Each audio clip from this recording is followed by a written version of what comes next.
Frank's Red Hot is the perfect blend of flavor and heat, so you can use an entire bottle to make recipes like buffalo chicken dip or buffalo nachos, or even things that don't start with buffalo. Frank's Red Hot, I put that on everything.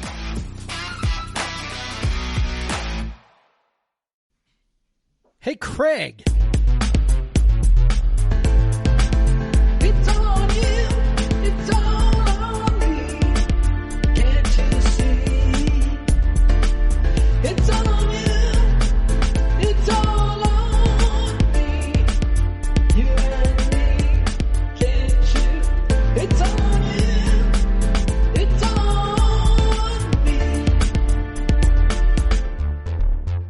Hey, Craig.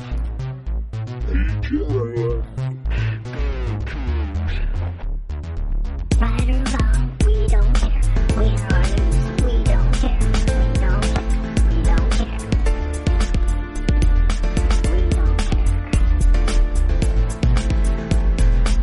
Hey, Jeff. Hey! It's now we have to start doing these regularly again, right? There's a football game in like 9 days or something. I know. And it was so funny. We were a little, I mean, I'll just be honest. We were a little snotty about the fact that, like for the first 2 years we had the podcast, we were like every week or very close to it. And we're like, we can do that, you can record every week. And then like we have not done that this summer. We were like, we took a lot of pride in that, right? Like we were like, yes, we will do it every week. And then here's the thing I think that's like, maybe making it a little bit easier for us to not maybe do it every week. So something I say semi-regularly is that my impetus for approaching you to do the podcast was like, hey, we can just like, have a good excuse to talk every week. And at that time, we just honestly weren't seeing each other all that often. Like we were, we both had, busy lives, and this is a good excuse to talk, right? Well, now, we share our Sounders tickets and we see each other pretty regularly. like you guys were over here like last weekend. And, yeah. So what you're saying we were in is Pullman together. We just need to bring podcast gear to every Sounders game. Maybe that's it. Sounders, which we did once. We did do that once. We took that to Flat Stick. Well, Pub we've done that time. Twice actually. Flat Stick and that's right. Yeah, we Marco did it on Polo. the way up. Yes, we went to Marco Polo. Yeah, so we've maybe done that's what we that got to do. twice. I know the Roanoke is looking forward to having us at some point. We are definitely looking forward to being there. So we just got to figure out a way to make it work. Roanoke, you got to open a little earlier. Yeah, maybe. I mean it's definitely not gonna work out this weekend because we thought about it, but Roanoke doesn't open till 4. Yeah. A friend of ours, mutual friend, yes, center friend, yes, Mark Sandritter is getting married Woohoo! On Saturday. Yeah, very excited for that. Yes, we are. But we thought maybe Roanoke before that, but they don't open till 4, and then same for the weekend. For the next day, we're just staying up in Seattle all weekend. Yeah. Yep. We got the rain. Sounders, Thorns, Timbers, doubleheader. That's going to be a blast. Oh, my God. I'm just telling you guys how great our life is this weekend. Listeners out there, even Timbers fans who might be going to the game, man, hit us up. There's going to be lots of time in between matches. We haven't quite figured out what. Going to watch the Black Tones, maybe. Yeah. I mean, it was so funny too. Like we were talking about this. So Cougar fans will identify with this. They hold their ability to leave during halftime and head out to the tailgate and then re-enter. They hold that privilege very dear, right? Sacred's a better word. Okay, yeah, so you sacred, need that right? 12 minutes to chug a beer, right? Or whatever. To run to your car, chug a beer, and then run back. To chug the coldest beer ever, which has been sitting in your cooler in ice for 7 hours at this point. Yep. And you're just like, oh God, I heard when you hear the cannon, you have to run back in and you just give yourself a brain freeze chugging that beer, which is probably like an 8% double IPA or some crap. Well, if you're smart, because you might as well get some bang for your buck. So the original plan of the Sounders was to not allow re-entry between these two soccer games, right? There's a soccer game at 4:00 between the OL Reign and the Portland Thorns, right? And Morgan Weaver plays for the Portland Thorns. Oh, Cougs. And Ella Diedrich. That's right. Ella Diedrich's the backup keeper. Backup, maybe third string. Third string, keeper. Maybe. Yeah. For OL Reign. So and so after that match, there's going to be some time before the second match, which is, so it's this doubleheader, right? Second match, Sounders and Portland Timbers. And so Sounders fans made a huge stink about, like, because there was going to be no re-entry. And the Sounders have planned out, like, this whole, like, event. There's like all these concerts and different areas you can go, and there's going to be stages set up and all. What'd you say? There was like 21 musical acts or something 21 like musical acts. I mean, they have some like buskers in the club section, right? But like, and I think some of it's going to be before the match. Probably too, there's probably like a dozen acts that are just on stages before at halftime, you know, and in between the games. Yeah. So I was one of those people that was like, let us re-enter, right? So that we could go out and get a beer and get some food or whatever. Plastic, probably. Yeah. But now I'm almost a little bit like, be kind of fun to watch maybe we'll stick around, and there's probably, you know, lots of people who we know who are going to be at the match that I wouldn't mind, you know, just hanging around with. So I don't know, man. I don't know. We got to figure this out. I'm pretty stoked for that. That's going to be a blast. I'm stoked for the Coug Center wedding. Yep. We both sent coded messages to Mark with our gifts. Yeah, coded Coug Center meme messages. Yep. We don't have memes on Coug Center anymore, but we used to. We used to do that stuff. And we do in the Slack chat. I know, all of our jokes are behind the scenes now. That's the biggest difference. Like, you know, all the jokes used to be out in the open, and then we got Slack, and then all of a sudden all the jokes. I swear, if we do a Patreon, like how people do like the Discord and stuff, we're just going to be like, you can have access to the Slack chat if you donate a certain amount or whatever. Yes. Yeah, that would be, I mean, most of the time it's lame, but sometimes we come up with funny things. Yeah, we're mostly when lame. Sherwood drops by. Yeah. He's good with the jokes. Yeah, he's good with the jokes. Emma, who has a degree in comedy as well. Emma's good with the jokes too. She's always really good also at making sure that I know what the jokes are, because I'm too old. So it's like, she's very nice about explaining them when we clearly don't know. And not even like in a patronizing kind of way. Like she's just very kindly, you know, is like, you know, I'll be like, you know, some of us will be like, did I get that right? Did I get that meme right? Did I get that joke right? And she's like, yes, you got it. She gives you the thumbs up. Like, okay, good. I understand. You know, I'm like how do you do, fellow kids? Like that's me trying to tell. That's all of us. Anytime Emma drops anything. Yes, absolutely true. Absolutely. I know what she keeps us young. She keeps the TikToks. Us young. Yes, absolutely true. All right, so I mean, I haven't said it yet. This is, and people might forget because they have not listened to this for a long time. This is podcast versus everyone. I'm Craig Powers. With me is Jeff Newser. Hello.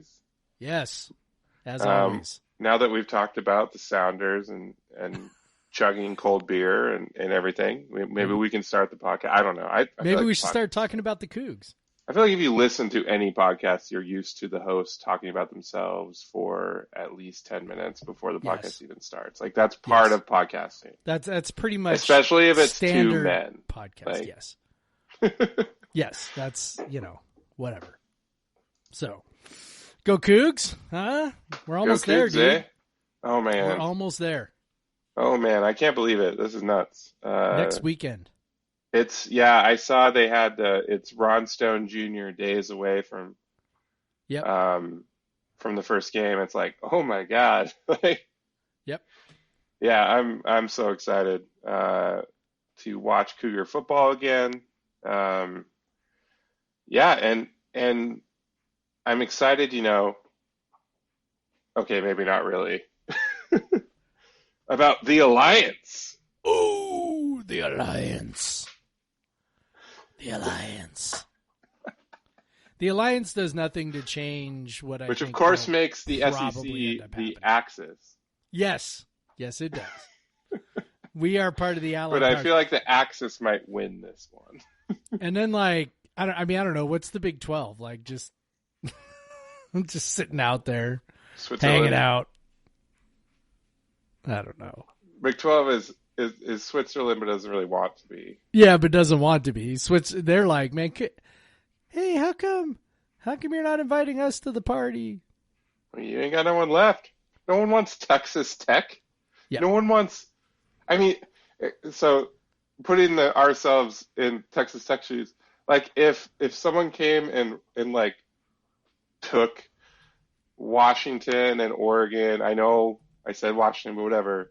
Okay, I'll say scratch Washington, takes Oregon and USC and like UCLA and Stanford, and then probably they'll have to take Cal too, out of the Pac-12. They'll be like, no one wants WSU. Like, oh, 100%. Dude, I am one. I mean, so this is actually good for us. Like the alliance is good for us. Yes, I mean there was an Oklahoma State fan on our Hot Cougar Action thread this morning, just kind of trying to make the case why the Pac-12 should want Oklahoma State, and I'm like, buddy, you know, I'm not trying to shit on you because I get it, but also like no. And also, like, it could just as easily be us. So, yep. You know, we have an Oklahoma State. It's called Arizona State. We already have one of those. Thank God that it's not us. And, you know, I still stand by my earlier statements that at some point this is all gonna shake out to be like, you know, us ending up in a non-premier conference, that there's going to be kind of a middle tier between the top tier and the bottom tier. There's going to kind of be 3 tiers where there's only 2 tiers right now. But, you know, for right now, yeah, I mean, I'm tickled for right now, the alliance, we're not screwed at the moment. So the alliance is I don't know, like a wink or I wouldn't call it a handshake because they didn't meet in person. Yeah. No, they looked each other in the eye, Craig. And over Zoom. They looked each other in the eye over Zoom. It's actually really hard to look someone in the eye over Zoom. That's how they know they can trust each other. It's very hard. And it's very weird when someone does that. 100%. Like when they stare right into their camera, you can tell they're intentionally staring at No, look at yourself. We're all looking at ourselves. It's fine. Like that's what we're doing. Or we're looking at something completely, it has nothing to do with the phone call, because the 98% of meetings are pointless. So you're like, well, let me get some work done while we talk about other work we have to do. Everybody is always looking at themselves. Yeah, well, like, why you just can't, like, you have to tell yourself not to look at yourself totally. To Absolutely. do it, because you just your eye automatically draws to that bottom right corner if you're like, oh, one like of if you're on Teams, you know. Yes, Teams you can't even turn it off. Like you can't, or I mean, you can turn it off, but you can't leave the camera on and then hide your little, you know, yourself. I'm guessing there's a reason for that. Like I imagine they probably don't let you do that because they don't want you to ever forget that you're actually on camera, which maybe is a good idea. We've already seen. Yes, people start doing things. Yeah, you know. Weirdos. I thought my camera was off. Even if you thought even if you thought your camera was even if your camera was off, why are you doing that? But yes. But I will say this: that like, by the end of the school year of teaching on that for 6 hours a day or whatever, like, so tired of looking at myself. Like I'm just like, oh my God. Like all I want to do is not see myself on a computer screen and the other thing is like, so most of my students wouldn't turn their cameras on either. And that's a whole nother conversation, but like, so it's not just like a big picture of your face. Yeah. It's not just that I'm looking at myself. It's that I am the only one with my camera on. So I'm just like looking at me and then a whole bunch of like initials where their faces should be. And, Yeah, I was done with that. So I don't know how they knew they were looking each other in the eye, but apparently they did. There's a lot of trust here, right? So they were trusting that they were looking each other in the eye, just like they are trusting that nobody's going to raid anybody from anybody else's conference at the moment, because they didn't actually sign anything. They didn't actually agree to anything firm, it appears. They just are sort of like, hey, we're together now. Of the three conferences, well, like ACC could raid the Big Ten for Maryland, and the Big Ten would be like, fine, that was a mistake. Yes. Like, we don't need them. And Rutgers. You can take Rutgers, too. Yeah, you could take Rutgers. Do you want them, too? Like, we didn't need them. This was how about Nebraska? You want them? Yeah. Yeah. Yeah. Have them. Is this like when you pass a note, like, to a girl in class, and it's like, do you like me? Check yes or no? Like, and they just, each of these guys just Of course you say yes. That'd be so mean to say no. It would be. So maybe that's what's going on here. Nobody wants to be mean. Like, you're not committing it to anything. It's just a stupid. I know. It's not a real contract, because this doesn't even have that. This doesn't even have the check yes or no. This just has like. There's actually no paper on this one. Let's schedule some games. Yeah. All right. That sounds great. I do think, I will say this, I do think there is some value to what they did. I mean, we joke and there's nothing firm, and there was quite a little debate on our Slack channel about how much it actually meant. But I do think there's some value in what they did. I do think there's some value in them getting together and sort of. Well, I think there's also some malice towards the SEC that would drive them to actually do something. Yes. And I think that they are sort of like saying, hey, SEC, we are over here together on this side of the line, not on your side of the line. And I mean, I don't know. Like I'm trying to think of metaphors. I'm trying to think of like, I don't know. It's like that scene in Anchorman where they all come up for the fight, right? And it's like, I'm here with my 4 buddies. Like, I don't know. I think there's some value in signaling that, hey, we're together. And I'm guessing, look, I mean, a lot of you give, it's like you're, when you tell someone that you've set a deadline for yourself, just because you want to give yourself some accountability, like assign some accountability to someone else. And so they've announced it to the world. So if they actually don't do anything about it, then people are going to be like, hey, losers, did you ever actually do this? Of course, they've made some caveats. Yeah. That'll make it really hard for them to do any football games for at least a few years. Yeah. In that, they're not going to break any contracts. And we saw, was it USC today? Scheduled a football game against LSU for 2024. Oops. In Las Vegas. So literally the day after the Alliance announcement, USC is scheduling a big game against a big SEC opponent. So that's funny. But obviously that game was going to be in the works. Like that game was already in the works. Yes. Whatever. Yeah. But it also kind of shows kind of the flimsiness of this sort of, hey, well, we're not going to make you do anything. Like, we're not going to make you change anything that you already have set. Right. I mean, so I did that article for Coug Center a couple of years ago where I wrote about like the messiness of college sports fandom, right? And I talked about how like, there's this dissonance between I love my school and I really enjoy being with my friends and watching football, and then just kind of very fundamentally disagreeing with the nature of the NCAA. One of the things that I did when I was writing that is I did some just sort of cursory research on the history of the NCAA and kind of looking at amateurism and things. I mean, I didn't take like a super deep dive into it, but only I read like some 8,000 words. Yeah, but I mean, as far as like my research went, the thing was way too long. But as far as the research went, I didn't do, like months of research, right? I did like a couple days of research, read a bunch of different stuff. Talked to Matt Brown, right? Our friend Matt Brown, who does Extra Points, who we had on the podcast a little while back. I would say that thing, I write research reports now for a living. Yeah. And that thing was longer than my research reports. Yeah, it was too long. So anyway, I'm like, Matt kind of gave me some direction, talked to me about some of the stuff because he really has done a lot of research on that. Yeah. And the thing that stood out to me, two things really stood out to me. One is that everything that's new, that seems new, is actually old. And it's like all the issues between conferences and disagreements and the blatant cash grabs and things like that. That is not new. It's not even remotely new. They were doing it like a century ago. And well, all even the stuff when you talk about, like, people are like, how could they break up the Big 12? It's like the Big 12 12's was only exactly been around this. for 25 years, right? What the SEC just has done is exactly what the Big 12 did and why it was made. Right.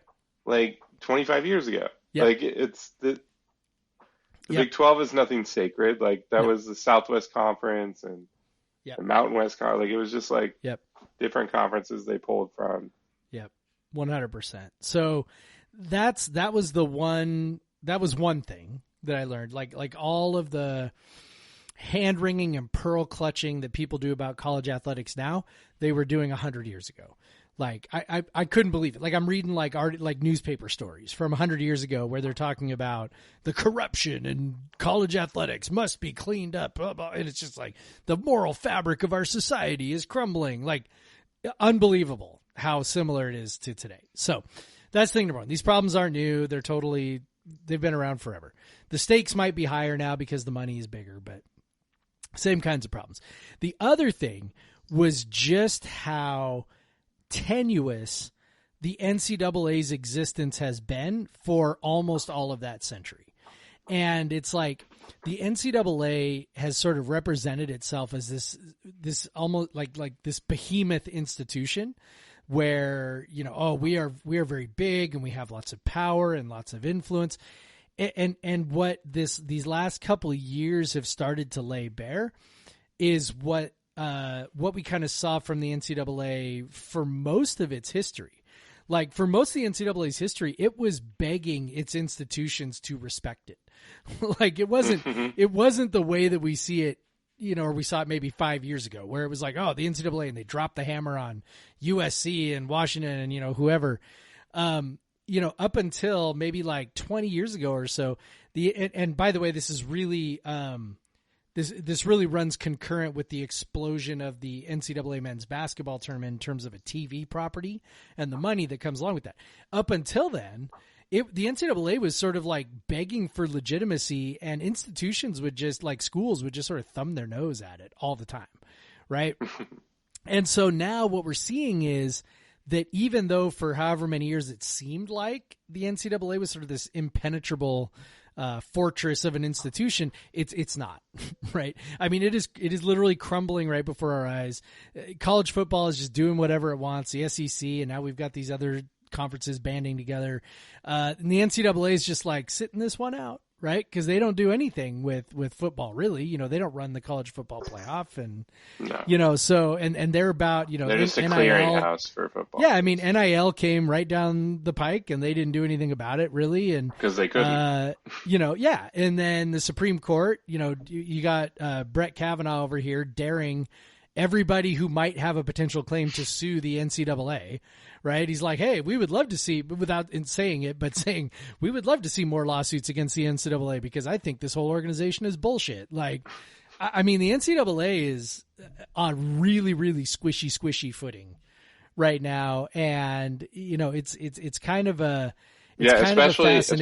if as you said, their big moneymaker is March Madness. If trademarked, I'm not even know if I'm allowed to say that. But not. We're going to get the cease and desist letter tomorrow. Dang it. No. But so, yeah, if that's their big moneymaker, if these conference realignments impact college basketball, that could hurt them.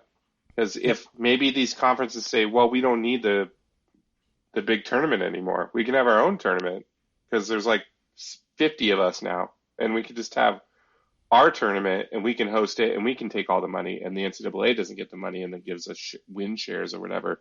We just get the money.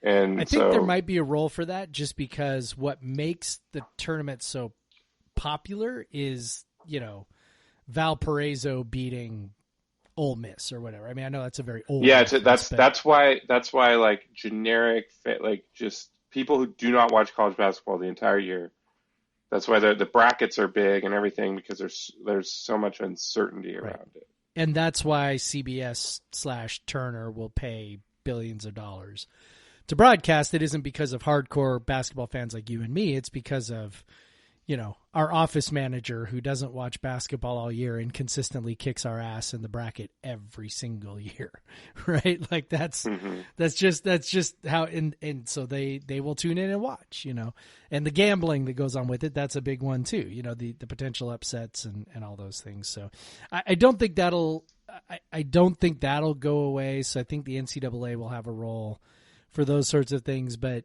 man, it is definitely staring at an extremely diminished role and ceding, I think, most of its power to the premier football conferences for sure. Yeah, but they're not really, I guess, like how much money is the NCAA making off of football? They're making money off of FCS football. Yeah, I was going to say, they don't make any money off of it. They don't make any money off of FBS football. None. So, but like you said, a lot of the power they have over these schools is that they're the clearinghouse for their players to have eligibility or whatever. They still manage the eligibility of the players. And if they no longer have that power, then there's just no power over football whatsoever, because that's what they have, is that they can say, well, your star quarterback doesn't go to class, he can't play anymore. Or he doesn't have, your star recruit doesn't have the high, the right GPA or the right classes or whatever. And so he doesn't qualify to play.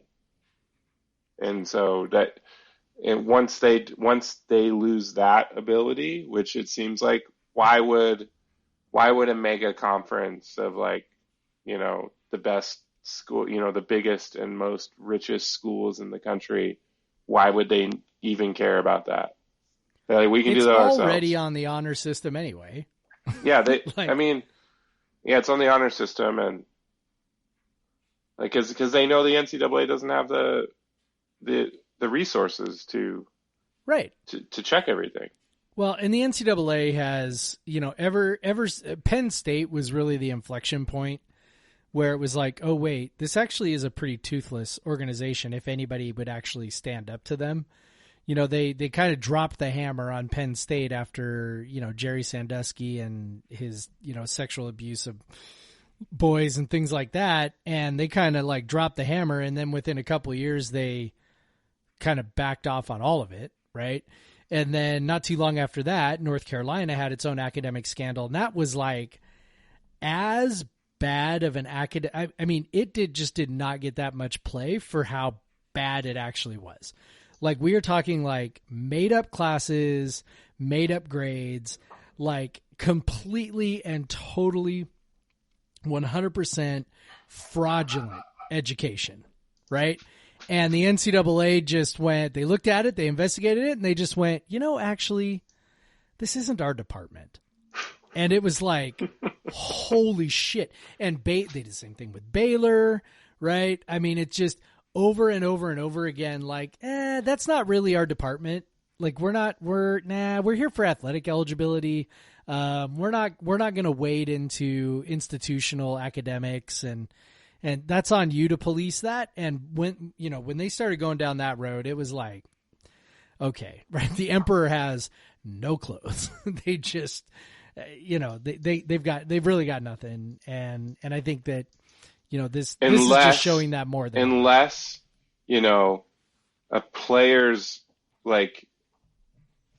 distant cousin gave him $5 to buy McDonald's one day, then they can lay the hammer down.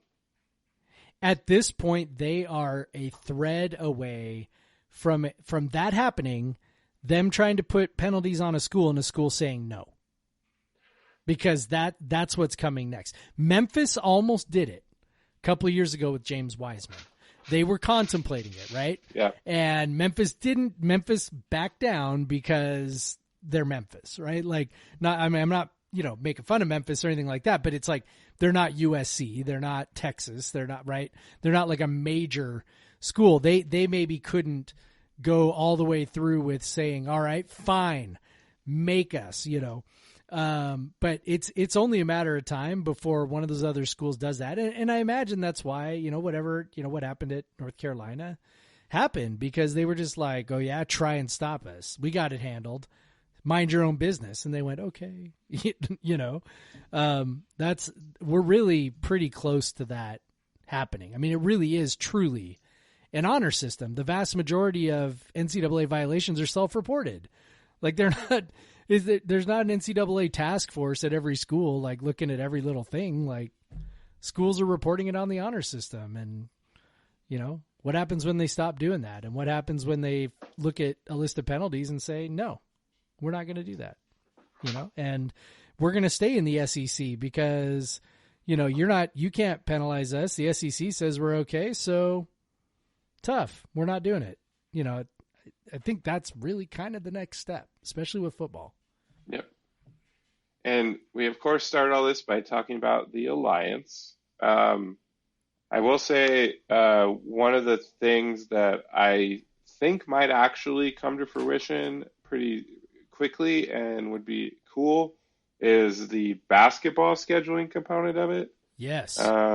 If this could help WSU as they're moving into a potential era of the program where they want some quality wins in their non-conference, this could enable them to get some other high major teams into Pullman, or even, some road games like that. That would be very cool. And because like we saw when they had the Big 12, Pac-12 challenge, it was cool to have, Kansas State and Baylor, when they were like highly ranked, both came in to Pullman. And that was really cool.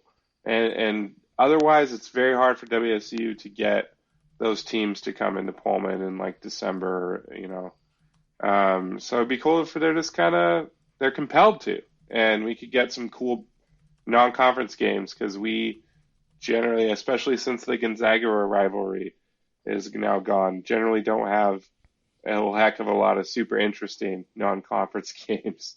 Yeah. So that's one part of it. I hope actually comes to fruition, because that would be neat. Yep. Yeah, that would be very, very cool. And, it'd be pretty awesome, I think, for the non-revenue sports as well. And I think, I think football eventually get around to it too. I mean, they just, at this point they've signed contracts, so far into the future, Yeah, we're like 5-6 years. But out. when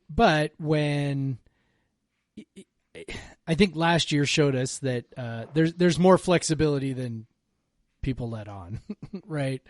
They can do things on a little shorter time frame if they really want to. So there may be some flexibility there if, say, let's say there's a contract, with the three conferences that are involved, if there's a existing contract between them, there may be some trading or whatever that might go on there. I don't think it's as difficult to get some of that moving as maybe it seems right now. Maybe everyone who is always worried about Wisconsin backing out of their Pullman trip, maybe this will make it like more firm that they'll actually come Alliance. Back. The Alliance. I'm excited to go to Madison though next year. Oh, that's been on the schedule for that's like years. That's like a bucket list deal. Yeah. I got one of my friends found a big old house. So she's like, how many people we got? Ooh. We got going. So, Jeff, if you want to sign on, I know that Marty and Corey are ready to go, and I'm sure BA and Katie and might have to think about that. Yeah. I don't know though. That's good. That's gonna be on the heels of going to Mexico for your wedding, so. Yeah, like 3 months out. That's something we haven't talked about on the show. Oh, that is something. We recorded right before that. We did. So we have not recorded for a long time. Yeah. It's been a month. Yeah. Almost. I don't know. Should we maybe take a break, come back and talk about beer, and then we can talk about your engagement? Yeah, maybe we'll talk about the football team, I guess. Too. Yeah, we can talk about that too. All right. All right.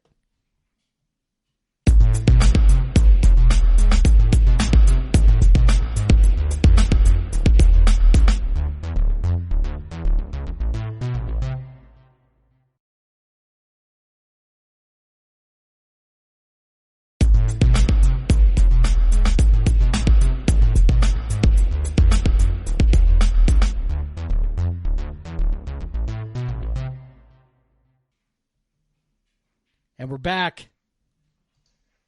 So, Jeff. Yes, Craig. You know, when you drive to Pullman, like, you typically, like, you see Ellensburg, or usually for me, it's driving back, and I'm kind of ready for something to eat, or maybe just to stop somewhere. Yeah. I mean, the drive back is always longer.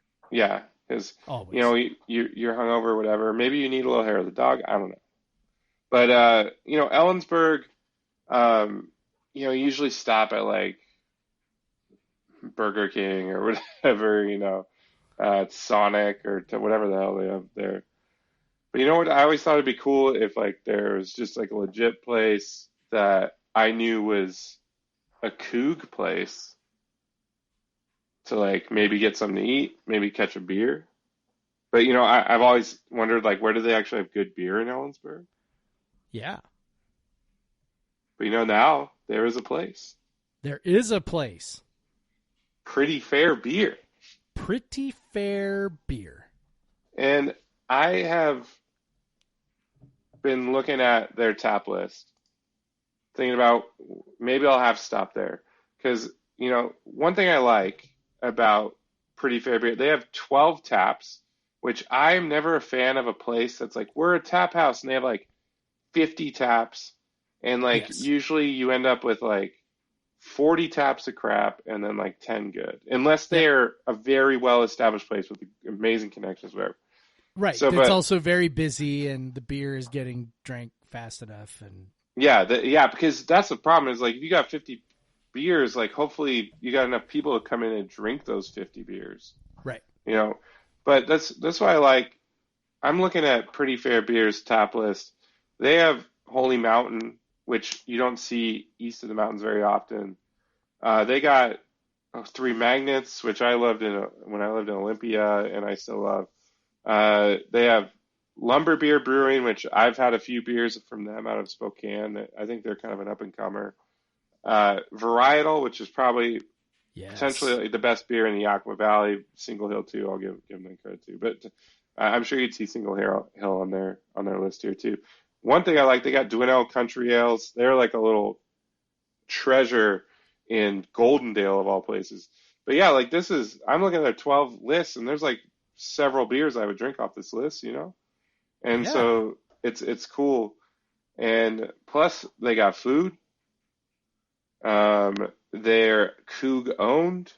Yes. That's important. They got sports.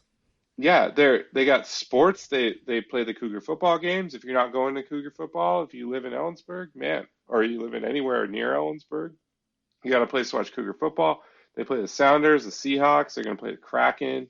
You know, maybe you're driving back from Pullman. You want to catch a bit of the Seahawks game. Yeah. You know, you're tired, like I always am, of listening to Steve Rabel. Because you have no idea what's actually happening. Yeah, just...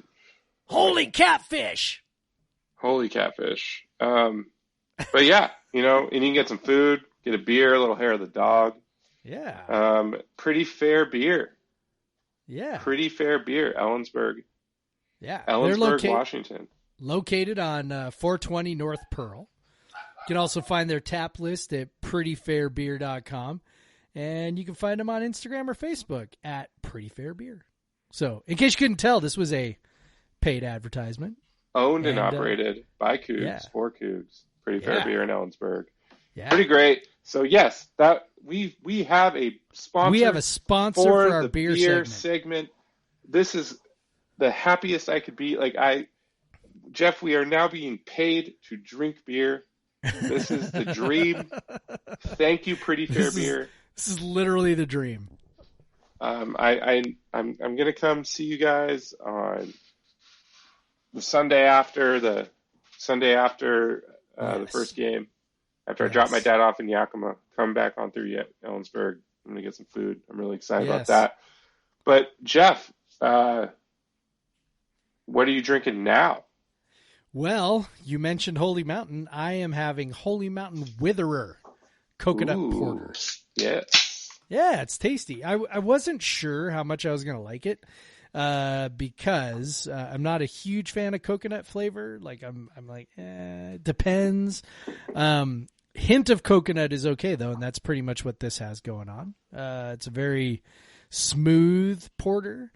It's a little thicker. It feels a little thicker in body than a typical porter though. It's almost a little stoutish. But yeah, it's a little sweet. It's excellent. I dig it.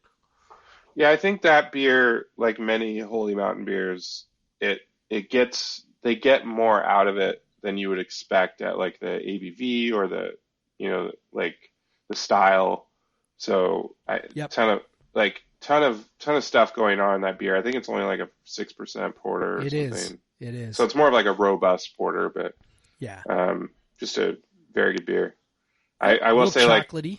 Like on that point, I see on that point of Holy Mountain, I see they have on tap at Pretty Fair Beer Helmsman, which is like they've advertised at 3.3 and 3.7 because of different iterations, but it's just a very low ABV beer. And it's an English mild ale. It's just tons of flavor. It's crazy. I highly recommend, like, especially if you're driving through, that's a great beer to get. You can have a couple of them. But yeah, like Holy Mountain is so good at making these styles that you don't typically associate with like big flavors, but just knocking it out of the park, crushing it. So yeah, I'm glad you're enjoying that. I think you are also having Holy Mountain. No, I'm not. Oh, you're not? All right. Why would you? Where did you get or that? Maybe from? did you put it in a Holy Mountain glass? Is that what I was seeing? I did put it in a Holy Mountain glass. Yeah, that's what I was seeing. Okay. I did. Anyway, continue. I have a lot of Holy Mountain glasses. Yes, you do. That is true. Probably the brewery that I have the most glasses of because they make a ton of them and they're always really cool. Do. Yes, they do. So yeah, I am drinking a classic Midwest pale ale called Zombie Dust from Three Floyds. So this beer, when I lived in Vermont, this beer was like kind of like it was one of the first beers that kind of ushered in the new era of lighter in color pale ales and IPAs that are super hopped up with kind of modern citrusy hops. And so this one is very much like has a lot of Citra in it. It's one of those. So before the hazy IPA thing, you saw this iteration of these beers where they were lighter in body and color, and then they just had big. Instead of late addition hops to make them bitter, the hops were added early, instead of early addition hops to make them bitter, the hops were added late or they were added in dry hopping just to give it more aroma and flavor rather than just bitterness. So yeah, the Zombie Dust, it was like the first time I went to Chicago, they're out of Munster, Indiana, which is like 30 miles south of Chicago. So it's basically a Chicago beer, like, cause that's kind of their big market. I remember going there the first time and I got a Zombie Dust. I was just so amazed, and I would just always go back and try to get it. It was just like a beer that every time I was in Chicago, like I had to get a Zombie Dust. Like if I go to San Diego or San Francisco, I have to get a Pliny the Elder. Like it was kind of like that. Like I just got to get one of these. So I saw it, and I'll say Three Floyds is kind of famous for their Dark Lord Day. They make this huge stout called Dark Lord. And then they have a big festival around it. In the past, their brew pub is no longer open, and they don't know if they're going to reopen it, but they're still making beer. But anyway, so I was fortunate enough to go to that festival in like 2014 with my friend Aaron, another Coug, who lives in Chicago. So we took a bus down from Chicago. It was just one of the craziest. It was messy and wet, and just people. You're just drinking 15% beer, like at 11 o'clock in the morning. So there's definitely a period of that day that I do not remember. But yeah, so it was Three Floyds, just one of the first kind of hype breweries that I knew. They're not really as much a hype brewery anymore, but now like that was like I got hyped around that brewery. And Zombie Dust, it's funny. So when I would when I would go get in Chicago, I try to get as fresh as possible because you get all those hop aromas. I'm so excited.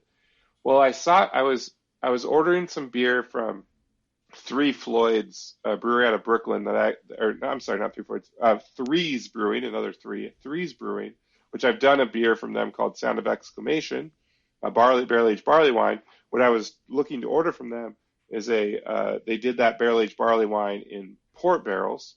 So I was ordering some of that, and I noticed that they were selling 6-packs of Zombie Dust. I'm like, hell, that's a throwback beer for me. I can never get that.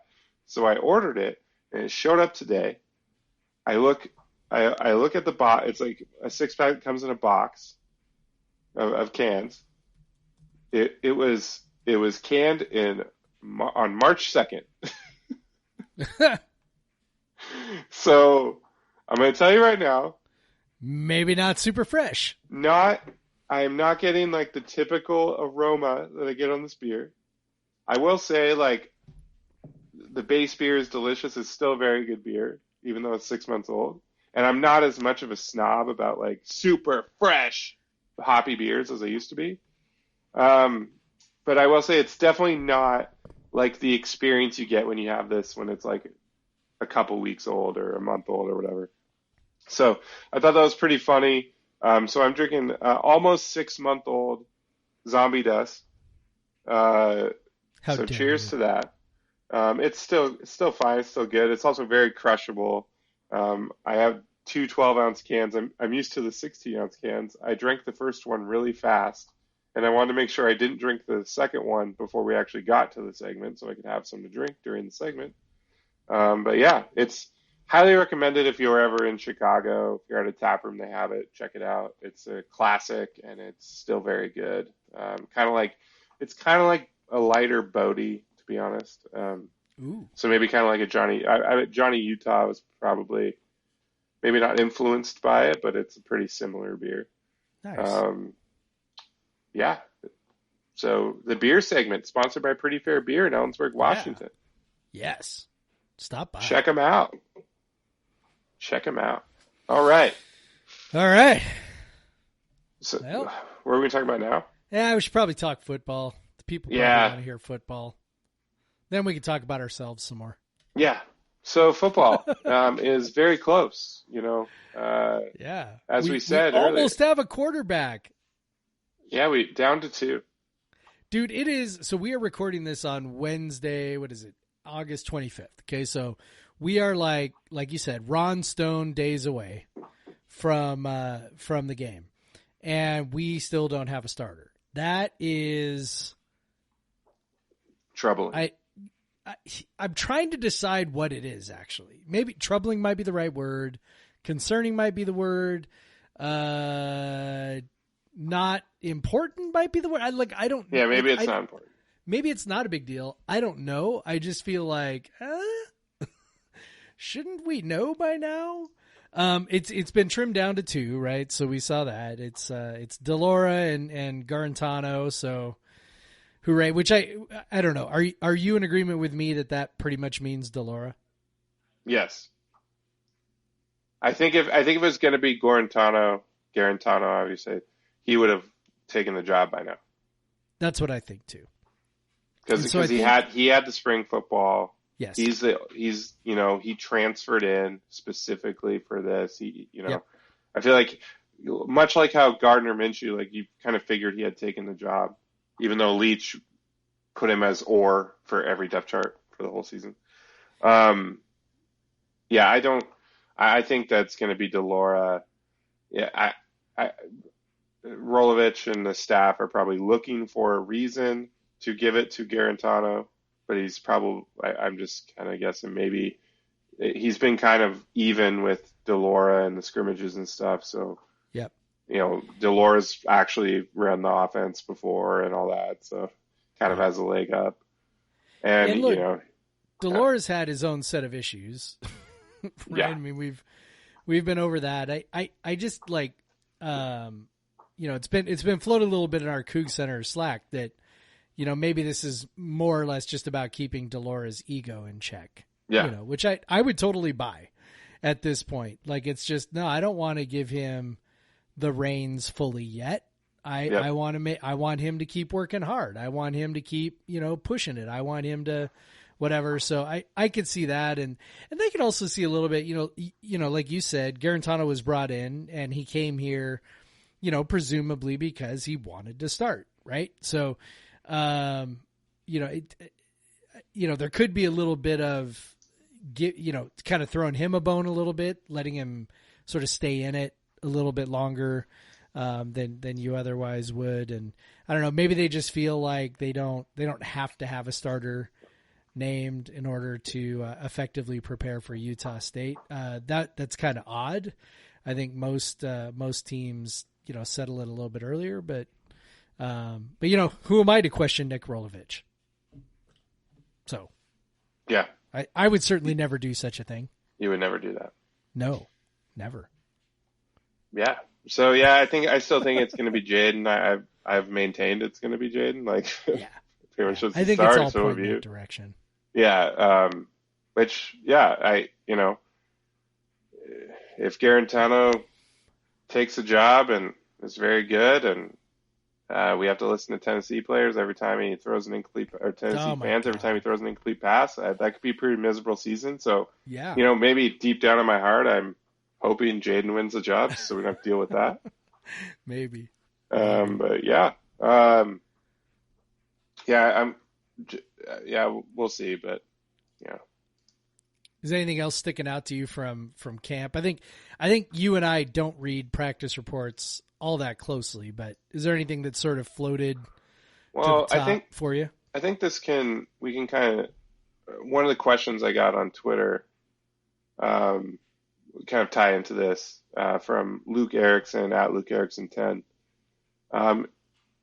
Luke asks, in your opinion, who do you think will be the biggest surprise players on defense, surprise players on offense? So if you want to talk about a topic, we can talk about that.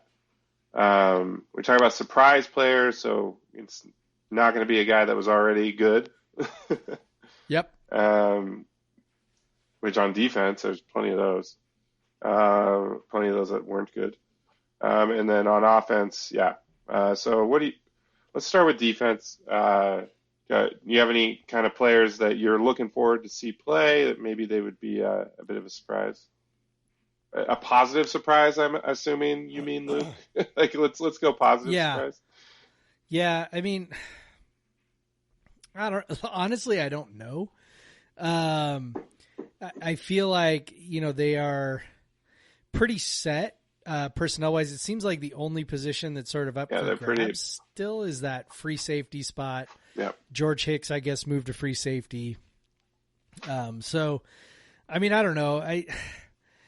I feel like just about anybody could be a surprise. Like about the only person that I would not be surprised by is Jalen Watson, who I think is one of the very best corners in the conference. So that, he's not on my radar, but there's like literally any other guy on the team, maybe Jahad Woods too, but just about anybody else on the defense I could be surprised by, like pleasantly.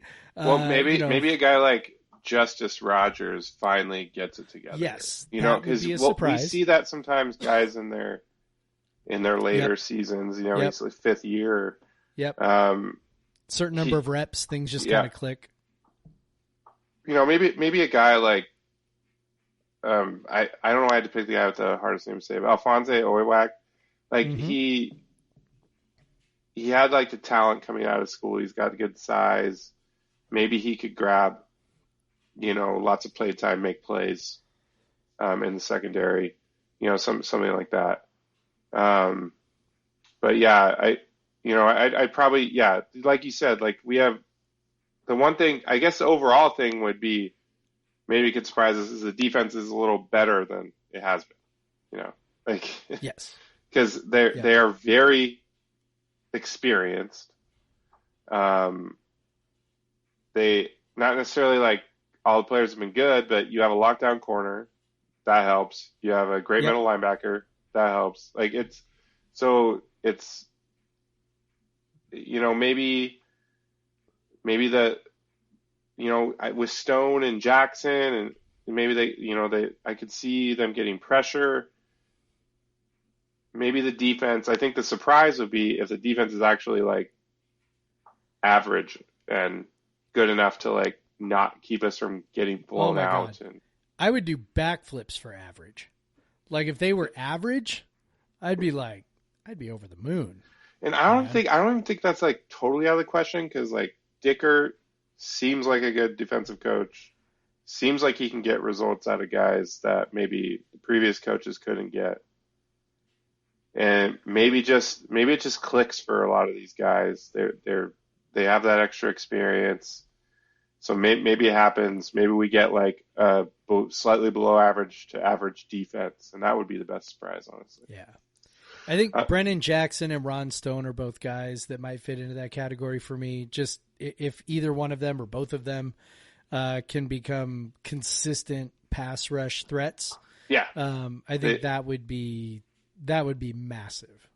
That would be a good surprise. I mean, if one of them did it, it wouldn't be a huge surprise, but it would still be, if they would be a consistent, yes, where they were getting pressure every game, not just, the occasional big sack or whatever. Right. Like a double-digit sack season from one of those guys would be pretty great.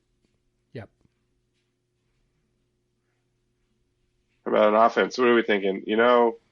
Maybe a wide receiver. Yeah. Because I feel like, so Rolovich came out the other day and was like, I really like our depth at receiver and I like what we can do. And I'm like, that sounds like the kind of thing a coach says when they're trying to convince themselves. I would be very surprised if Garantano just took the job and was like Gardner Minshew level good. That would be a surprise. That would be a surprise. I think so. I'm doing the Hot Cougar action for tomorrow for Thursday, which will actually be before this is published. So whatever. But Nakia Watson, the Wisconsin running back transfer, is apparently making some noise, which is we got too many running backs. Yeah, we got too many running backs, and he's apparently pushing McIntosh for some reps there at the number 2 running back spot. So the surprise will be that we are going to come out and run like the wishbone. I'd so want us to do that, like run like a veer or something. All our best players are running back, so I guess this is what we got to do. Yeah.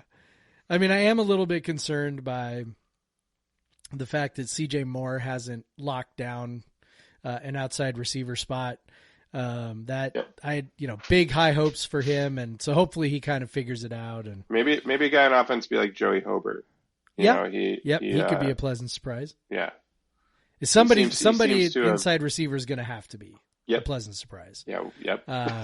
For that to work out, because right now it's with the loss of Bernard Bell, it's there's a giant gaping hole there. So hopefully someone's able to step in there. But I think Calvin Jackson could be a guy who surprises too. I think we all sort of know he's pretty talented. Like he's flashed it from time to time, but I really think he has the ability to have, if he can stay healthy, has the ability to have a really big season. I feel like he could be a guy who we go, wow. He might even be, I would not be shocked at all if he was our second most productive receiver behind Harris. That would not surprise me. So, honestly, when you look at the list, it's got to be him. Well, process of elimination, but we have so many receivers. Yeah, maybe someone will catch a lot of passes. Yeah, we definitely still have that impact of. I mean, I guess they brought in a ton of receivers too, but yes. The impact of like the air raid rotating receivers. There's so many receivers. Yeah. I just, the whole idea is we just don't know, man. There's so many people that have come and gone, and we are 2 years removed from seeing most of these guys in real live action. And it's not just that we're so long from having seen them in action, but in college, that's, I mean, these are guys who are still developing, still maturing.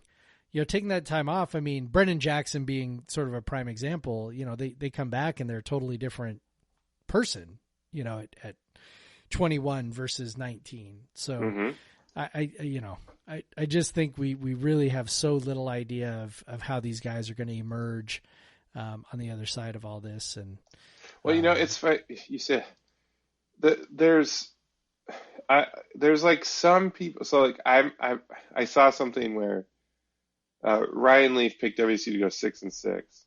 Yes. And when he went on, I can't remember what show he went on, a podcast and he tore into Rolovich for the vaccine situation, but then said like it's one of the most like it was so funny the way he said it.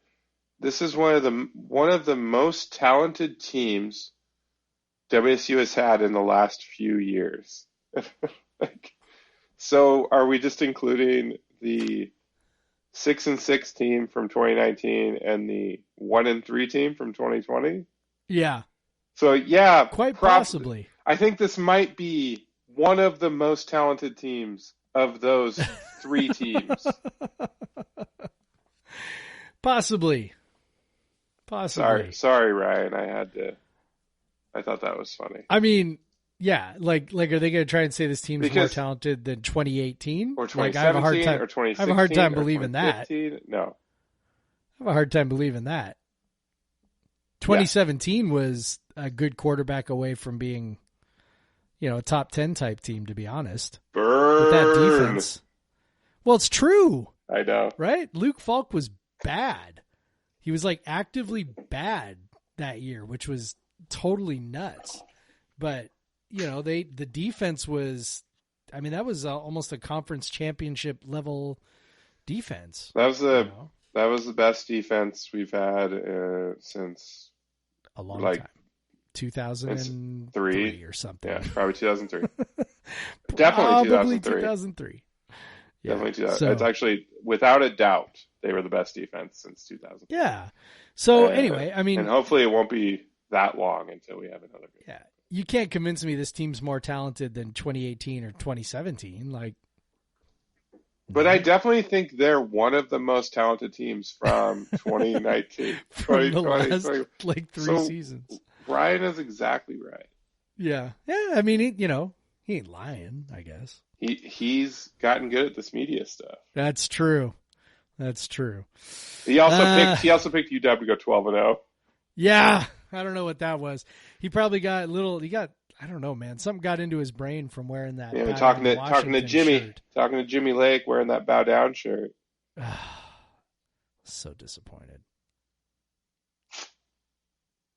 I understand why he did it. I get it, but I'm also Josh Hawkinson's mom would not wear WSU stuff to his games. That's right. She would wear a red shirt, and that's the only thing she would wear. I respected that. Yes, me too. I was like, of course. People ask me, if your kids go to Washington, will you? And I'm like, no. What if your kids play sports for Washington? I'll cheer for them, I guess. Which I don't have to worry about. None of my kids are playing college sports. But it's no. Yeah, after I saw B's first soccer season, I was like, I don't think I'll have to worry about it. I just know, I can't, if you're Ryan fucking Leaf and, you came in and won an Apple Cup in Husky Stadium to go to the Rose Bowl, I'd be like, sorry, guys. Maybe that's why. Washington State. Maybe that's why if you did that, then you don't have the insecurity that all of us have. Maybe. And you're like, I can wear this. It doesn't make a difference to me. Maybe that's it. It. And I'm not, by the way, I'm not I don't know, I don't have strong feelings about it one way or the other. I'm mostly just kind of shaking my head. Yeah, it was come on, man. Come on, man. Ryan. Gosh, what are you doing? But whatever.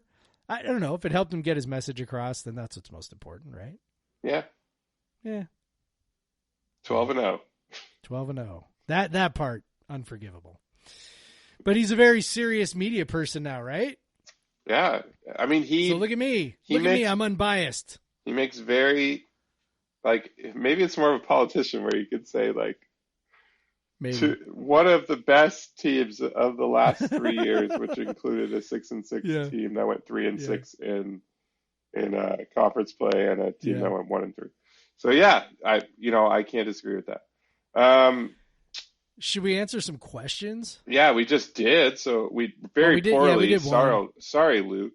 We can rapid fire some of these guys. So we got. I'll stick with the football ones first. Well, Chris McInturf at his name or their name. I'm not making any. He doesn't have that claimed in the profile. So, That's true. Will I ever learn to simply not watch the Apple Cup? No, you won't. You won't. Nope. Next question. I've told myself not to do that. The best you can hope for is to mitigate the pain in some way. So whatever.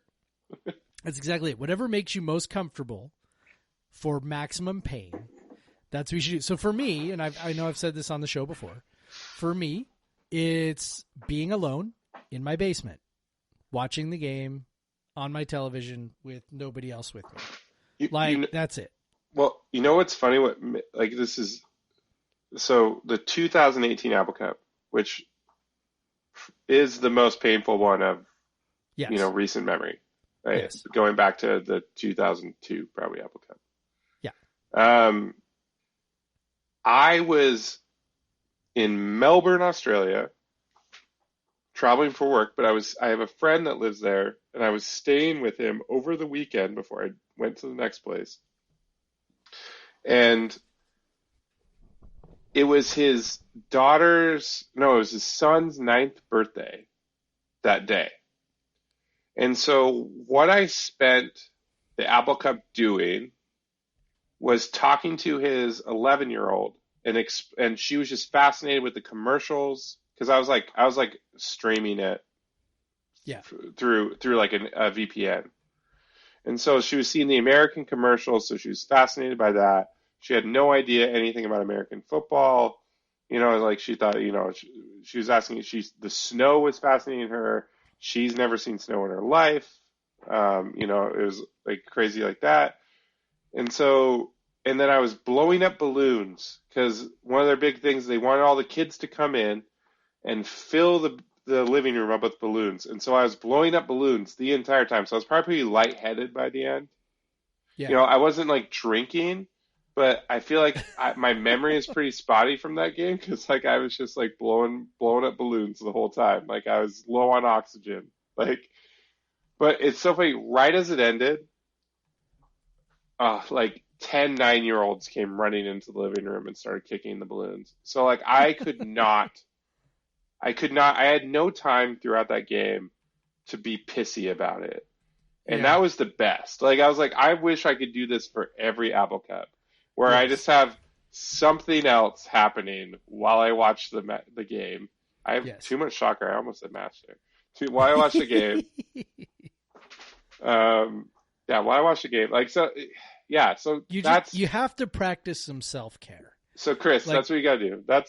You gotta fly whatever to Melbourne, stay with my friend whose name is also Chris, and it will be around his son's birthday. There you go. Help them with that birthday. Yep. While you're watching the Apple Cup. Yep. You'll feel just fine afterwards. Yep. Yep. Because you're gonna be like run into the park to play laser tag with some kids. You're gonna you're gonna be busy. Yep. Yep. That was a pretty cool birthday, by the way. Sounds like it. Yeah. Sounds like it. Next question. We'll go back to Luke Erickson at Luke Erickson 10. Favorite and least favorite uniform combinations. Okay, least is easy.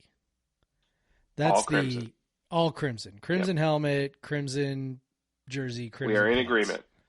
That is, we look like ketchup bottles, and I think it's gross. So I don't like it. I don't know. I know I'm in the minority on that. I think most people like that. I think it's 50-50. I think it's a love it or hate it thing. If you at least put a gray helmet or a white helmet on top, it's not nearly as bad. I might actually hate the gray helmet on top of crimson pants and shirt more than the full crimson. I like the white helmet on top. Yeah. But I think the gray helmet, not my favorite on top of that. Yeah. Some people would argue that the white helmet on top is actually the true ketchup bottle. That is, well, it depends. If you're talking about a ketchup bottle like that you buy in the grocery store. Uh-huh. But the ketchup bottles, like I was at a restaurant on Sunday with B, and they had the classic restaurant ketchup bottles, which are all red and all the way up to the top. So I think when people say ketchup bottle, that's what they mean. Yeah, maybe. But if you want to say but now the way ketchup bottles are is the top goes on the bottom, so you would be wearing all crimson and white shoes, or maybe white pants. I don't know. Yeah. So maybe we just need to scrap the ketchup bottle description, even though I like it. It's good. Maybe. Do you have a favorite? Well, I would say probably my least favorite is especially gray, the gray helmet on top of crimson. I think probably my favorite, even though it's kind of cursed, is the white helmet, crimson logo, crimson shirt, white pants. And white pants. It's such a good look. And there's terrible things have happened whenever they wear that. Yes. Connor Holiday gets legs injured. get broken. River Craycraft gets injured. Yeah, I have a very vivid memory of River Craycraft getting injured. I think it was against Cal. We were blowing out Cal. And I remember watching him walk to the locker room, and it was his senior year. And he stopped at the tunnel and turned and just looked. And he was very clearly taking in the crowd as he's wearing that beautiful uniform combination. Yeah. So so that's home. On the road, what are you thinking on the road? Oh, road would be all white. Yeah, is fantastic. Yeah. But I also I'm a fan of the crimson. Yep. I really like that look. I'm trying to think of any. I like when they do Stanford. They do the where they do the gray. They do the gray. I can't remember if it's the anthracite helmet or it's the gray helmet with a white logo, white jersey, red pants. That looks pretty cool. Crimson pants. Sorry. I probably my least favorite is. I don't even know. I like most of our roads because I like when they go anthracite, white, anthracite, or gray, white, gray. Yeah. I think that looks cool. Yep. Great. They've only done it once. I liked when they did the white with the anthracite Cougar logo, anthracite shirt, and white pants. I think they've only done that once. I think so. I think it was against Nevada.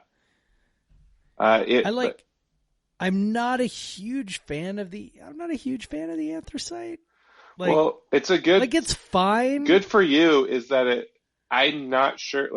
That was going to be a yearly thing, and then that UCLA game happened, and they're not going to do that again. Yeah, I'll tell you what I really don't like with it is I don't like it when we mix the anthracite with crimson. So yeah, I like the all anthracite. It looks good. I like that we're all anthracite this is a big fine. game. Yes. What we did was though, instead of waiting for a big game to use it, they ordained a game for it. Right. And that's how they ruined it because they had used it against USC and Oregon game day. Right. And it worked out perfectly. And then you use it on a random game against UCLA. It's ruined. Yes. Ruined. I don't know though. All those memories. There may come. Yeah, we can't. I mean, I don't know. I still if we throw out a think, uniform I combo think every time something bad happens, we might not have any left. We don't have any left. Well, we definitely don't have any left. No, so I hope they still save that all anthracite for yes, for a special occasion. Maybe when they play USC this year or whatever, whatever. Yeah. Because it's a callback to a game that's happened before. And Right. that's why they wear the all crimson against UW, because it's a callback to like big games that have happened in the past. Yep. I agree. So that was once again a long-winded, unnecessary. Like, we're going rapid fire. We spent 5 minutes talking about that. Who else we got? I'm saving my sisters for last, Jeff. I know you see that one. Yeah. Well, I'll stick on before because Michael asked a basketball question. Let's do a football one. We might talk about this one for a while though, but let's try to keep it tight. Let's just do 2 more. Okay. Let's just do 2 more. Okay, we'll just do 2 more. Sean, we'll talk about Sean PC7. We'll talk about yours next week. We've already talked a lot about conference stuff. We can revisit that next week. So we got a couple. Marcus Paul Burns and Stephanie's kind of tie together. Well, we'll go with Michael's first. Could either of you toss a suit jacket farther than Tim Floyd, given the same climate conditions? This is, of course, a reference to the 2008 basketball game between WSU and USC, a double overtime win by the Cougs, where Tim Floyd famously chucked his jacket. And then also Tony and Tim met at half court face to face. It was quite a time. No, I don't think I could toss farther than Tim. Yeah, how far did it go? Like I don't even remember. But I'm gonna just go ahead and assume, like, he had summoned a level of rage that would be very hard for me to match. And I don't know. I've seen you angry. No, maybe.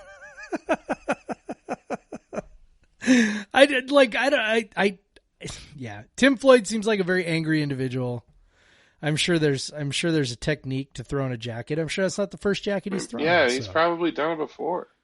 Yeah, I mean, I'm sure his technique is much more refined than mine. So, yeah. So no, I think I'd probably defer to Tim Floyd on that one. So we got a two-parter. So my sister's a good question. She framed it in a classic my sister way. Yes. So Stephanie Powers at Steph Ray Powers. That is my sister. Not my wife, as some people have assumed online. Oh my God, you guys look totally alike. How could anybody think you're just married? I don't know. Weirdos. It's really obvious. So I'm going to read this. I'm going to read this verbatim as she wrote it. And it's not a question. It's like a book title, really.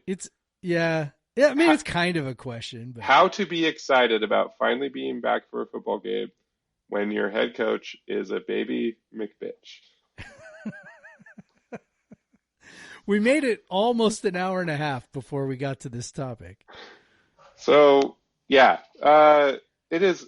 I mean, honestly, it's a good question. It's a very good question. You made me say baby bitch. You said it. I didn't say it. We have not called names. No. As someone is accused. Yes. Of a big donor. I have not called any names. Nothing vile. Wade Hogg is talking about my sister. Colin. And it definitely has nothing to do with how much money he's making. No. So. It is. It has put a damper on things a bit. Being very frustrated with how Rolovich has handled the vaccine situation. But so how I'm excited is I'm rooting for the players. I'm rooting for the school.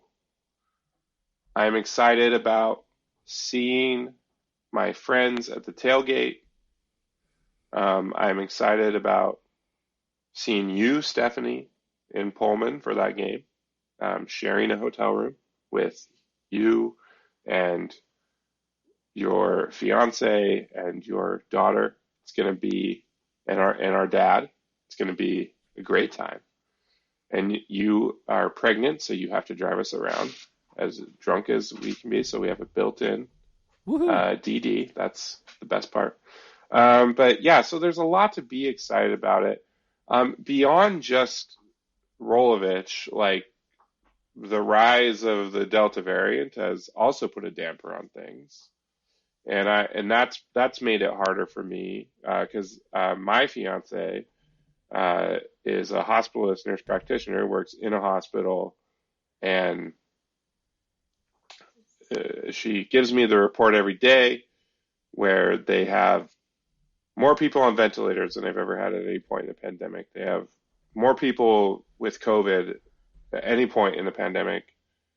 It was last Friday, she told me it was like 17% of their population. So, and then you have the background of that with your head coach who is being very glib about his vaccination status or what he's going to do or whatever.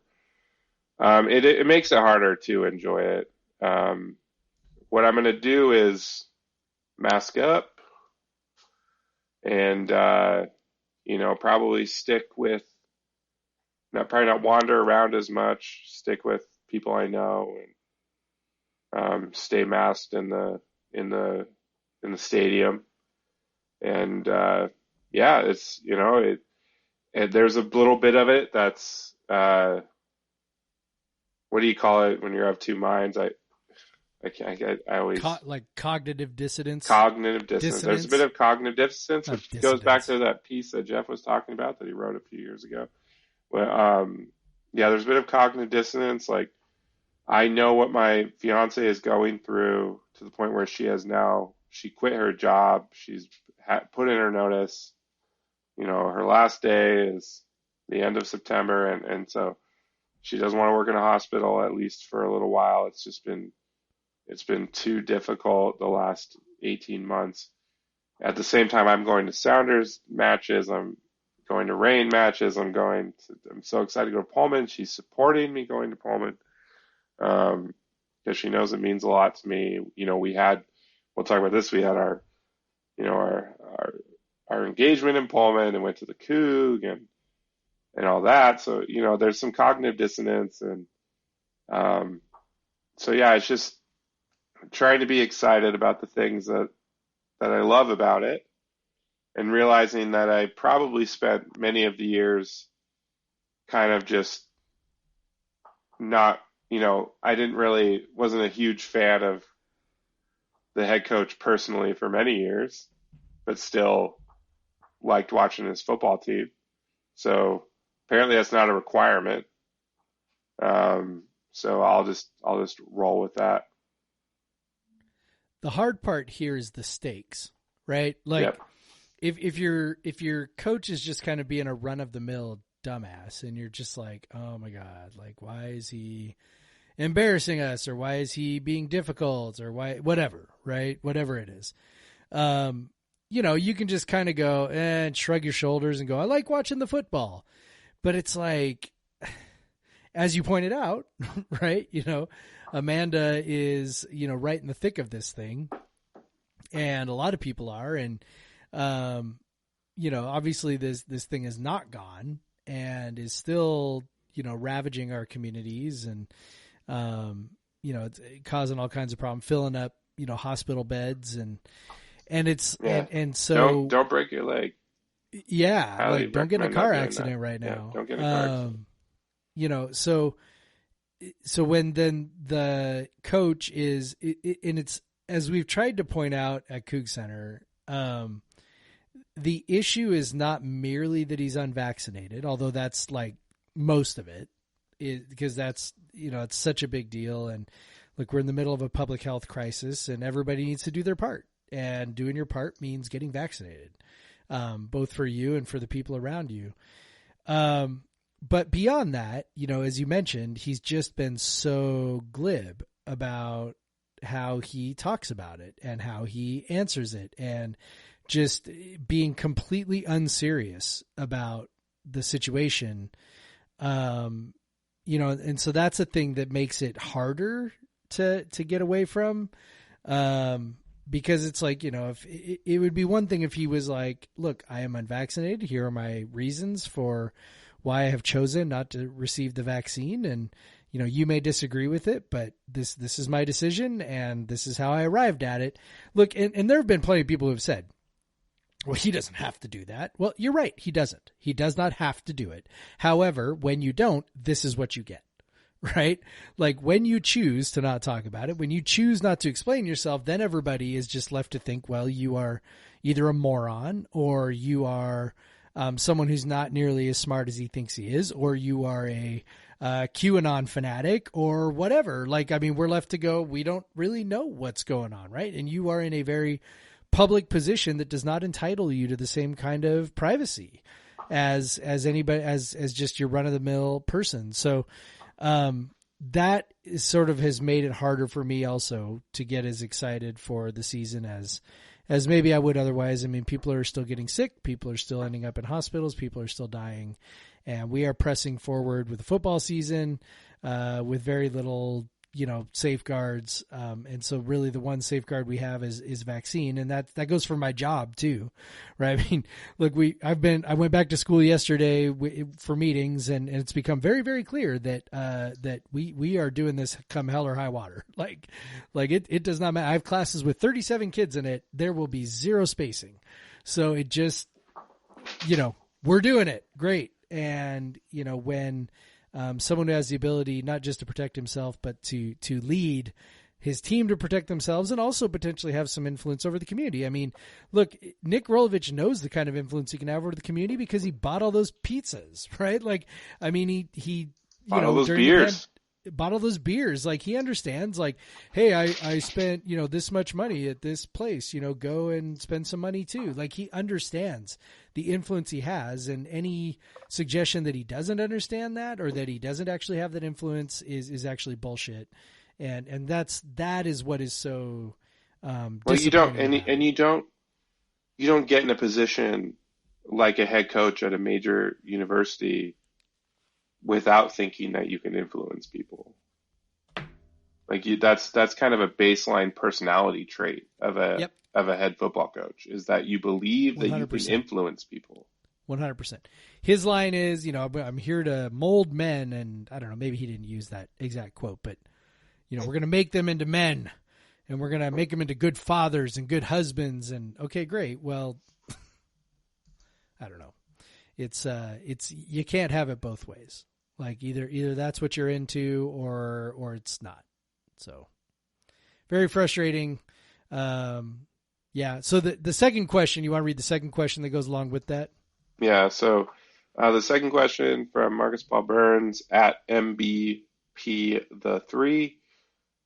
If you were a sports book and you had to set a line on when Rolo is no longer a head football coach at WSU, what would that date be? And he says, P.S. I'll take the under. I think he makes it to the end of the year. Yeah, I do too. I don't think he gets fired before the end of the year. He seems pretty confident that whatever he can do to get through, he's going to be able to do it. You know, so. Well, it certainly seems like he is not going to get the vaccine still.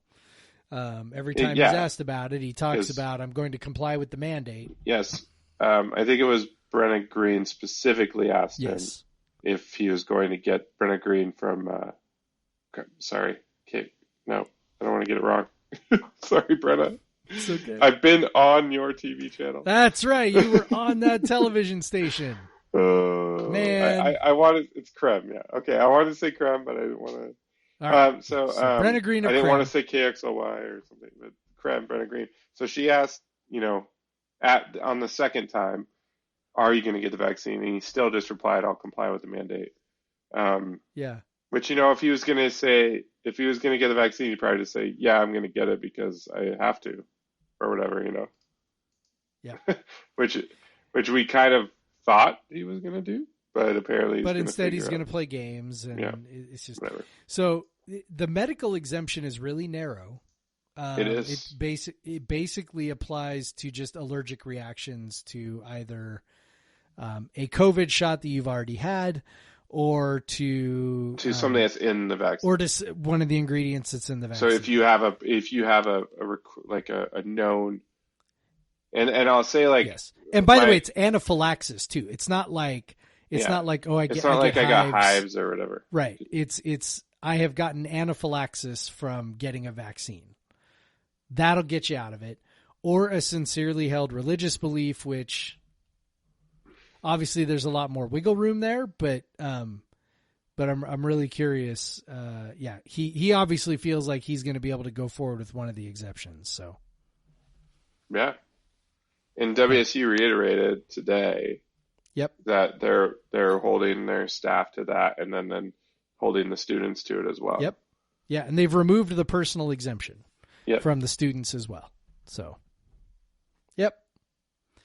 You got to get that jab, man. But I don't know. I like know. Living. He seems like personally. He's pretty confident he's going to figure it out. So yeah, I don't think he's nearly as smart as he thinks he is. So, but smart enough to get to the end of the season and avoid a firing for cause, which will collect his $3 million. Yeah. So he'll get that money. Because there's no way he's not. I don't care how principled he is about or whatever, because just to me it doesn't seem like it's something that's medical, because I feel like he could have just said it's a medical thing, or my doctor said that it's not, because he could have just said that. Like, I talked to my doctor, he said I shouldn't get it. That would have been fine. He's not giving any information about himself, but he has chosen to say it was a personal decision. He has chosen to say he's going to follow the mandate only. So that's why we make this assumption. If you're wondering why we make this assumption that he's just trying to come up with some way to get around it, it's because that's kind of what he's left us to assume. Yep. So that's on him and not on us. Yeah, that's one thing. That's one thing. What he came out with first, that pissed us off. But how he's handled it after has not made anything better. And so it's made it worse. Yeah. Made it so much worse. So if you're tired of seeing it on Twitter, if you're tired of people talking about it, you should probably be annoyed with him, because he's not making it any better. Man. Be mad at the coach. He's the one acting like an idiot. Good Lord. And acting like a baby. A baby bitch, is that what it was called? Yes. Yeah, Thank that's you, what Stephanie called him. Yes. She said it. We didn't. Not me. Nope, I was just quoting her. Yep. That's what Stephanie called Coach Rolovich. But yeah, so yeah, I think I'll figure out a way. Like you said, like you wrote in that piece a few years ago, there's a lot of things that, the health and well-being of the players, the long-term health of the players, the way that the fact that they're being exploited and all that. We've moved past that and rooted for college football for many years. I'll probably figure out a way to enjoy myself in Pullman. Yep. Part of it will be that you're there, Steph, so that helps. Woohoo! You can drink your non-alcoholic beer. You'll have a good time. And drive in my drunk ass wherever I want. Yeah. So, I guess, I got engaged in Pullman. I mentioned that.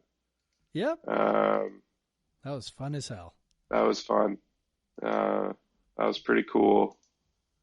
I would say if it was these last couple weeks, I kind of feel worse about it because of how things have exploded.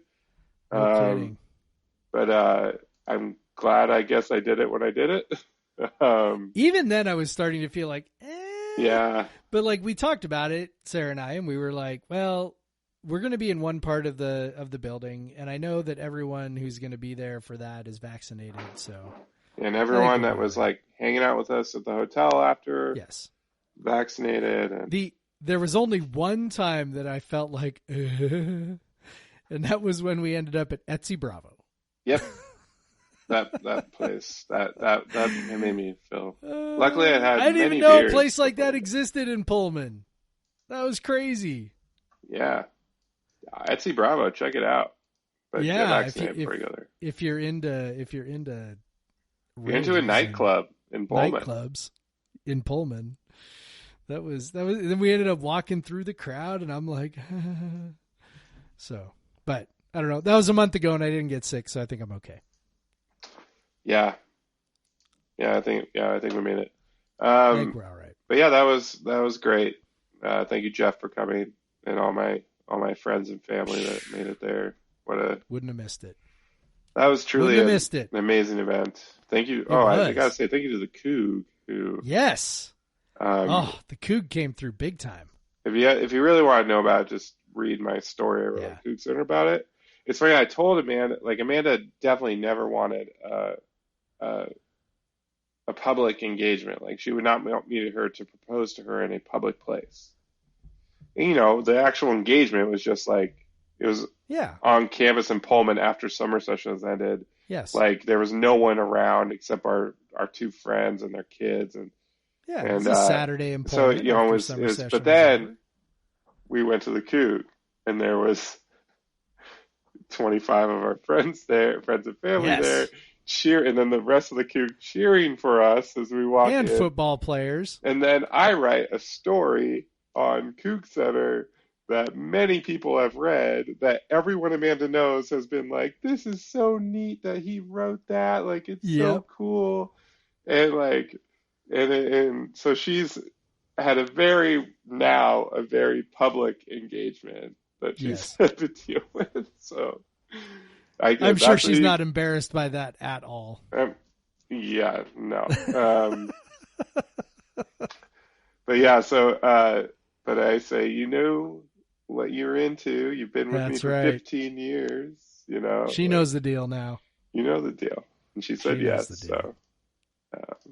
So she knew the deal. She said yes, and now we just have to hopefully sign a contract for that Cabo San Lucas wedding venue, hopefully soon, and then hell yeah, let's make our friends all fly to Mexico. Yeah. Oh, and by the way, my best man Jeff Nusser on the call. Yeah.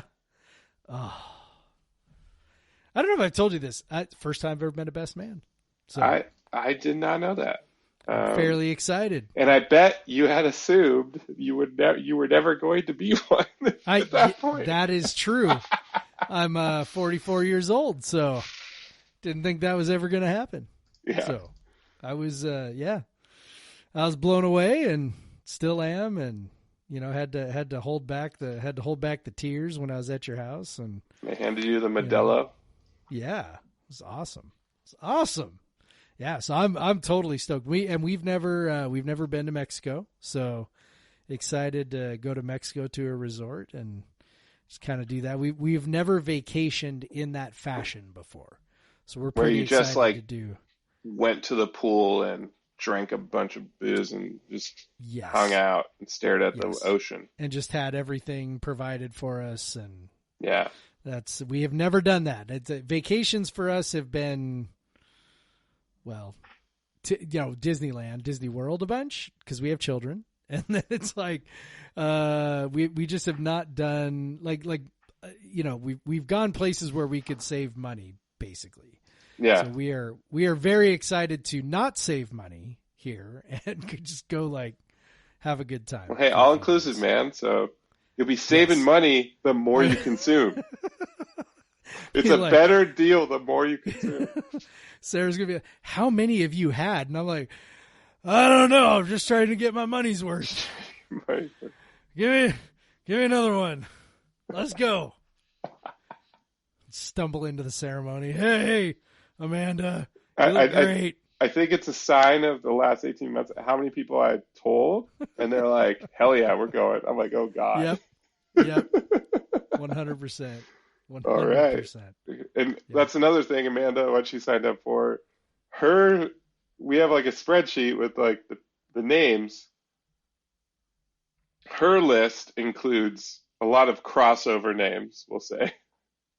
We're both friends with them, neither one of us could claim them as, whatever. But she has all the ones that we could both claim are on her side.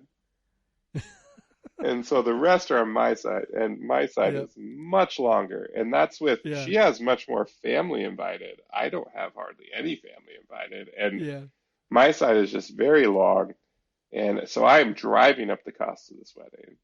And with just meeting too many friends, typically while traveling, who, of course, like travel. So, who I've traveled with. And so I knew that they were going to go. I'm excited for that. We, of course, are worried that it's all just going to be canceled or whatever. But maybe by next June, the world will be normal. I don't know. But, I hope so. Yeah. I sure hope so. Yeah, dude, I want to record our podcast at a swim up bar in Mexico, sometime. Yes, 100%. We have to top the infamous Brain Center. Yeah. Which I think has been lost to the ether at this point. But I think so. Because I don't think our I mean, I know you uploaded it to Slack at one point, but we've got the free Slack plan. Yeah, so. That's gone. And that whatever phone that was on is long gone. Long gone too. Yeah. We'll just have to tell stories about it. Yeah. Remember that time? And everyone's like, "What the hell are you talking about?" And you'll never know. You'll never know. It's Brain Center. Right. All right. So, here we are at the end. Thank you to Pretty Fair Beer for being our very first, not only sponsor, but also sponsoring our beer segment. That's pretty sick. Yes. Pretty Fair Beer in Ellensburg. Go Cougs. Yep. Thank you to Randy England at Randy England Music for doing the music. If you want to follow me on Twitter, at the Craig Powers. You can follow me on Instagram. Probably once the football season starts, I'll have a lot more Coug related kind of Instagram pictures. I'll be at Craig W. Powers. You can follow Jeff at our podcast account, Pod versus Everyone. I claim none of it, as always. That's right. I mean, it's probably me. If you have any questions, if you would also like to sponsor us, yes. Miss 100% shots, you'll try it. That's right. At podcast vs everyone at gmail.com. You can send us questions, send us money, whatever. And yeah, I think that's about it. Best man. Yeah, I think that's a wrap. Go Cougs, Craig. Go Cougs. Black Lives Matter. Black Lives Matter. Get back.